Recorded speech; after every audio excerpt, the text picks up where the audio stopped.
Ces cortèges, plus de 270 selon les syndicats, Marseille, Rennes, Toulouse, Brest, Nancy, Paris. Pas de mot d'ordre qui écrase tout cette année, mais une préoccupation, la défense de l'emploi. Et je vous le disais, tout de même, ce soir, des moments de tension à signaler. On voit ça avec Pierre-Olivier Dantan. Aux quatre coins de la France, des cortèges rassemblés en nombre pour la fête du travail. À Dunkerque ce matin, le coup d'envoi a été donné par les salariés d'ArcelorMittal.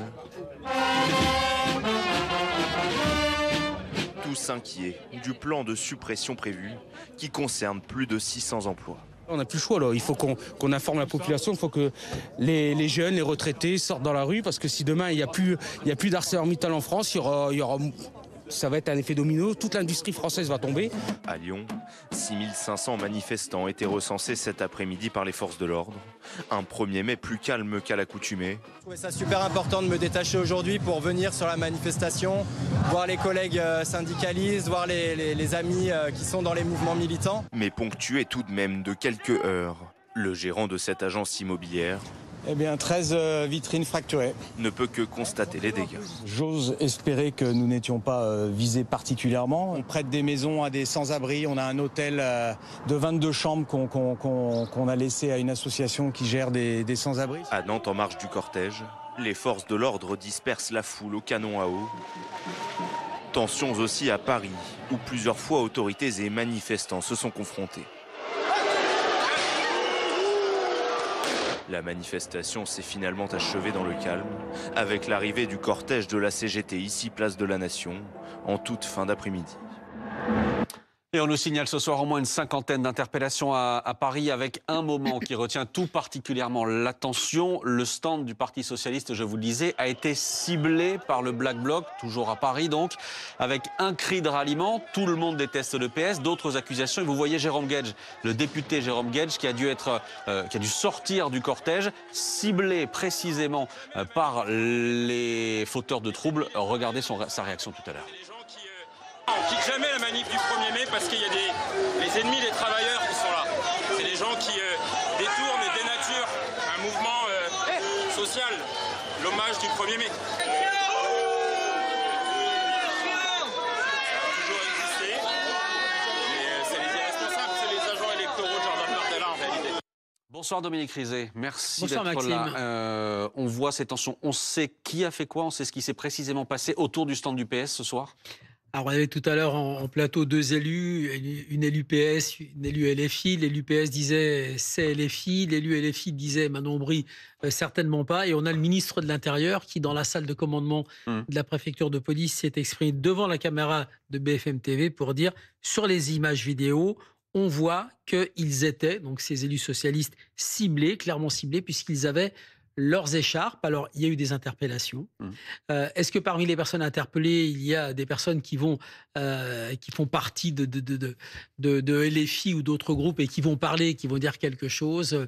Pour l'instant, j'avoue que ça va être assez compliqué de savoir. On a quand même 4 blessés ce soir. 4 blessés légers. Dont un élu du PS qui a été sérieusement touché, qui a des acouphènes visiblement. Oui, alors 4 blessés légers, là encore, informations qui nous sont communiquées par Bruno Retailleau dans la salle de commandement.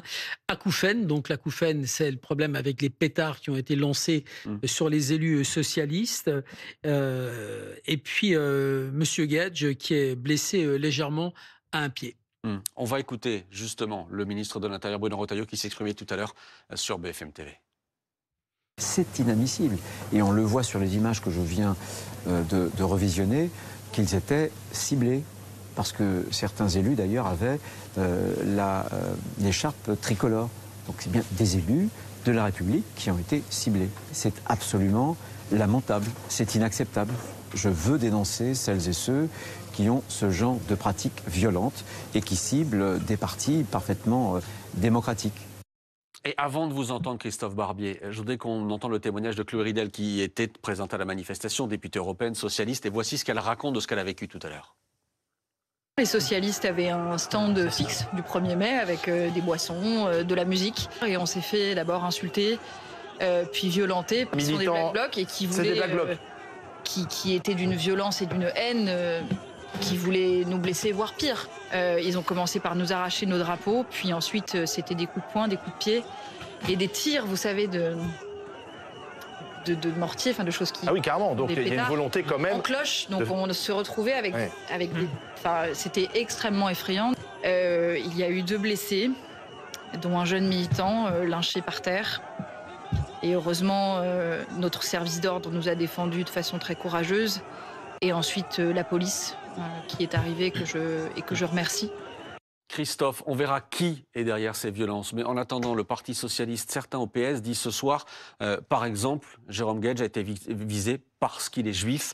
On a entendu des PS partis sionistes dans cette manifestation. C'est ce que disent les élus socialistes. Oui, bien sûr, il y a un double socle idéologique à ces violences. Je dis ces violences parce qu'on en a vu dimanche soir. On en a même vu contre Raphaël Glucksmann pendant la campagne des Européennes l'an dernier. Le double socle idéologique, c'est d'un côté, vous êtes des sociotraites, vous refusez de faire tomber le gouvernement Bayrou, vous n'avez pas voté la censure, vous nous trahissez. Et de l'autre côté, c'est vous n'êtes pas dans le bon camp dans le conflit israélo-palestinien. Vous n'êtes pas assez engagé aux côtés des Palestiniens. Vous refusez de traiter de génocide ce que fait l'armée israélienne et vous accusez de terroriste, vous qualifiez de terroriste le mouvement du Hamas. Et ça, ce sont des fractures qui sont nées pour la géopolitique après le 7 octobre 2023 et pour la politique économique il y a quelques mois. Ces 2 fractures donnent aujourd'hui ce que l'on voit.